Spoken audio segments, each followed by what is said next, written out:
Sejumlah protokol kesehatan sudah terlihat dari pintu masuk Mall Pondok Indah seperti pengecekan suhu tubuh pengunjung.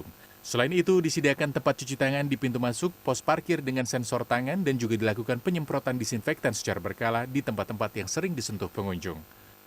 Untuk meningkatkan kewaspadaan, para tenan juga diimbau untuk menyediakan alat pembayaran non-tunai sehingga bisa mencegah sentuhan langsung dengan para pelanggan. Sementara kawasan Pasar Tanah Abang, kawasan Blok A juga kembali beroperasi hari ini. Sejak pukul 6 Senin pagi, pedagang pakaian dan bahan tekstil antre masuk gedung Blok A Pasar Tanah Abang. Mereka terlebih dahulu harus mencuci tangan dan diperiksa suhu tubuhnya sebelum mempersiapkan barang dagangan setelah 3 bulan absen berjualan. Guna mencegah kemungkinan terburuk, para pembeli wajib mengenakan masker, sementara penjual mesti dilengkapi dengan face shield.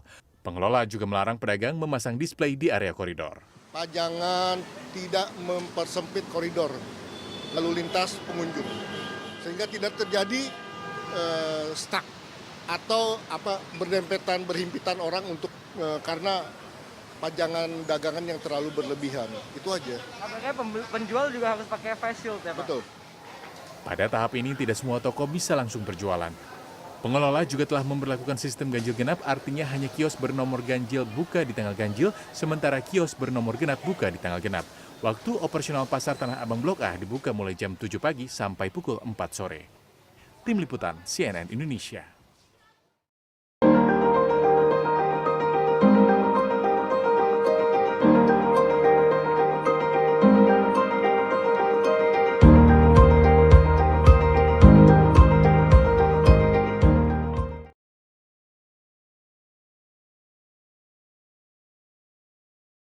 Di sini normal, di satu sisi saya setuju dan satu sisi saya tidak setuju. Setuju karena ini salah satu solusi agar situasi menjadi sedikit lebih normal dalam situasi COVID seperti saat ini. Dan tidak setuju karena mungkin ini akan membahayakan masyarakat Indonesia dalam segi kesehatan. Berikut adalah salah satu korban dari COVID-19.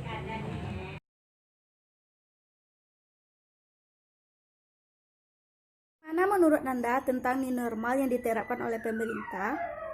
New normal itu adalah suatu tatanan hidup baru yang dilakukan oleh masyarakat Indonesia dalam menghadapi COVID-19.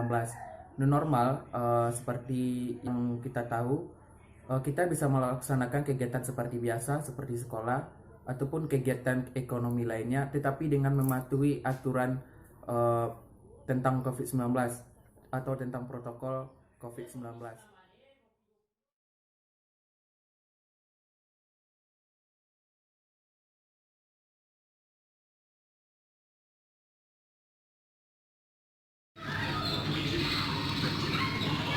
Oke, dengan Bapak siapakah saya bisa berbicara?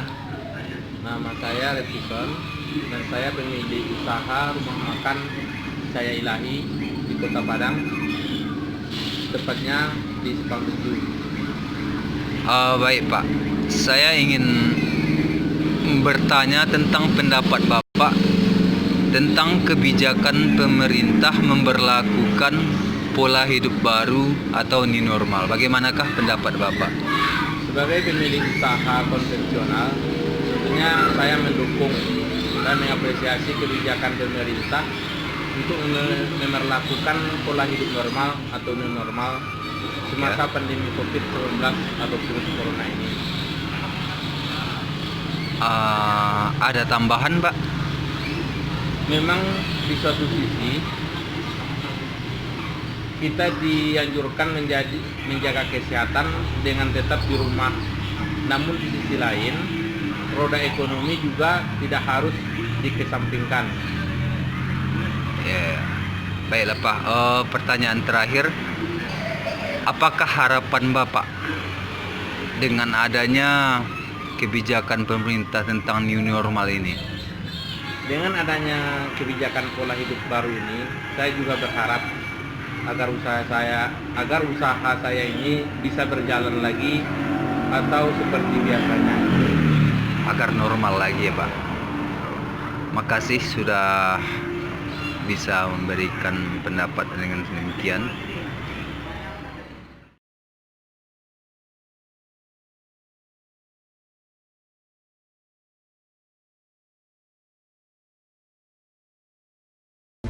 Dan kami sudah terhubung dengan Sandra Insani, produser lapangan CNN Indonesia di Pasar Tebet, Jakarta Selatan. Selamat pagi Sandra. Biasanya kalau ganjil genap itu yang kita tahu adalah ganjil genap kendaraan roda 4 ya Maya. Nah kalau ganjil genap di toko itu penerapannya seperti apa? Ya, selamat pagi Maya dan juga Sarah. Betul sekali, hari ini tepatnya pada tanggal 15 Juni 2020 merupakan hari pertama pemberlakuan ganjil genap di seluruh pasar tradisional yang ada di Jakarta. Dan saat ini saya sudah berada di Pasar Tebet Barat, Jakarta Selatan. Dan berdasarkan pantauan kami, memang aturan pemberlakuan ganjil genap hari ini harusnya diterapkan. Namun memang belum semua kios di sini menerapkan hal tersebut. Karena memang ada beberapa kendala, Maya dan juga Sarah. Yang pertama yaitu memang kesadaran dari para pedagang walaupun mereka mengetahui bahwa tokonya merupakan nomor genap, tapi mereka tetap buka di tanggal ganjil hari ini seperti itu. Kemudian juga yang kedua, memang kalau kita lihat di sini kebanyakan yang buka pun adalah toko-toko yang merupakan menjual bahan pangan seperti itu, seperti sayur, tadi juga ada daging.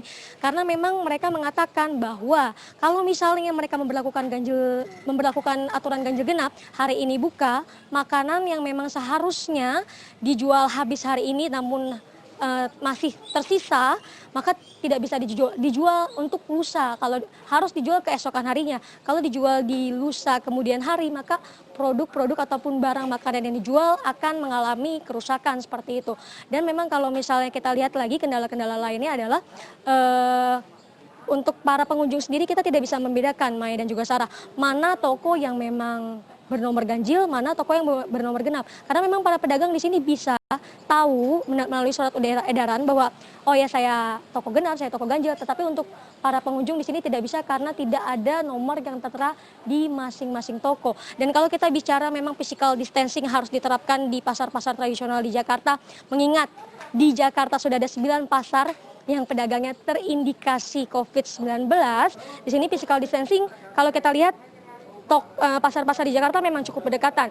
Physical distancing dengan adanya aturan ini memang terjadi untuk para pedagang toko. Namun kalau kita bicara mengenai para pengunjung yang hadir di sini, tadi berdasarkan pantauan kami memang masih terdapat kerumunan-kerumunan seperti itu. Karena memang di sini yang difokuskan pedagang. Tapi kalau untuk pengaturan bagaimana physical distancing, kalau misalnya kita mungkin pergi ke toko supermarket masih ada garis-garis, tapi kalau di sini enggak. Sehingga salah satu kendala yang harus diperhatikan adalah agar pemberlakuan ganjil genap ini lebih efektif, yaitu kesadaran dari masyarakat atau pengunjung itu sendiri dan juga pengawasan dari pemerintah. Jangan sampai miss bahwa untuk memecah COVID dengan memecah kerumunan yang ada di pasar, tetapi pengaturan pengunjung masih belum dilakukan sehingga tujuan untuk memecah kerumunan ini sendiri masih belum dicapai sepenuhnya seperti itu. Kemudian juga kalau kita bicara memang salah satu hal lainnya, banyak hal lainnya yang memang harus dilakukan adalah menggunakan masker. Tadi kita sudah lihat banyak pedagang di sini menggunakan masker.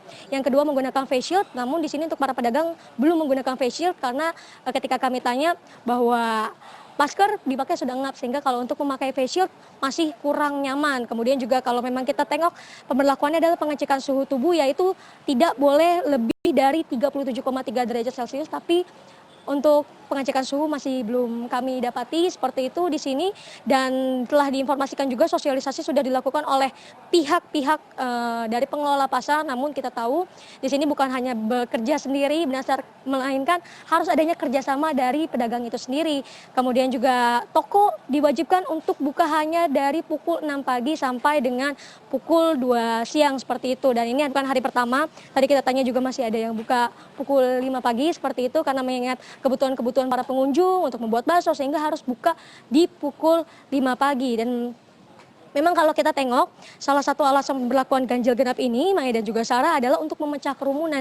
Karena kalau kemarin kita lihat berdasarkan data dari Ikatan Pedagang Pasar Indonesia, itu mereka mengatakan bahwa ada 400 pedagang yang memang terindikasi positif COVID di 93 pasar yang ada di seluruh Indonesia. Sehingga diharapkan dengan pemberlakuan ganjil genap ini menjadi salah satu solusi. Karena kalau di Jakarta tokonya berdekatan, kalau di daerah mungkin contohnya di Salatiga cukup jauh, jaga jarak bisa diatur. Kalau di sini salah satu caranya adalah memberlakukan ganjil genap kios.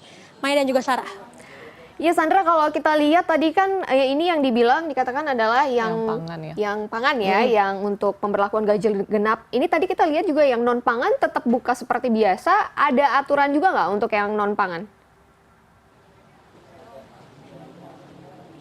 Sebenarnya pemberlakuan ganjil genap ini untuk seluruh kios baik pangan maupun non pangan. Tetapi memang tadi kita tanya bahwa masih ada kekeliruan dari pedagang bahwa setahu saya hanya toko kios non pangan saja. Tetapi sebenarnya yang diberlakukan adalah untuk non pangan dan juga pangan. Dan memang salah satu kendala lainnya yang harus diperhatikan oleh pemerintah, Sarah dan juga Mai, kalau misalnya diberlakukan ganjil genap dan toko tersebut sama, pengunjungnya juga jumlahnya tetap sama, karena toko satu tutup, mereka akan beralih ke toko lainnya, sehingga harus diperhatikan lagi kembali physical distancing jika ada penumpukan di satu toko karena toko lainnya tutup, seperti itu Sarah dan juga Mai.